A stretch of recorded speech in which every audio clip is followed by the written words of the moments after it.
ठाणे महानगरपालिकेचा पुढील लोकशाही दिन सोमवार दिनांक 7 सप्टेंबर 2026 रोजी आयोजित करण्यात आलेला आहे।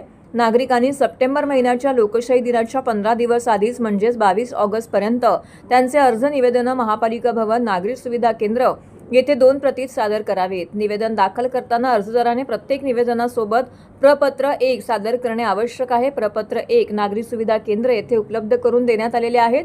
महाराष्ट्र शासन सामान्य प्रशासन विभागाकडील परिपत्रक क्रमांक प्रसुदा 1099 CR 239818 अ दिनांक 26 सप्टेंबर 2012 नुसार माहे डिसेंबर 2012 पासून लोकशाही दिनाच्या दिवशी नागरिकांचे निवेदन न स्वीकारता हे निवेदन 2 प्रतीत लोकशाही दिनाच्या 15 दिवस आधी महापालिका कार्यालयात सादर करणं आवश्यक असल्याचं स्पष्ट करण्यात आलं आहे। मुख्यालयातील या लोकशाही दिनामध्ये परिमंडळ लोकशाही दिनात ज्या नागरिकांनी आपली निवेदनं सादर केलेली आहेत तसेच ज्या निवेदनावरती 1 महिन्यापर्यंत कोणतीही कार्यवाही झाली नाही अशाच निवेदनांचा स्वीकार करण्यात येईल। नागरिकांनी महापालिका मुख्यालयातील लोकशाही दिनामध्ये निवेदन सादर करताना परिमंडळ लोकशाही दिनामध्ये मिळालेला टोकन क्रमांक नमूद करणं आवश्यक आहे।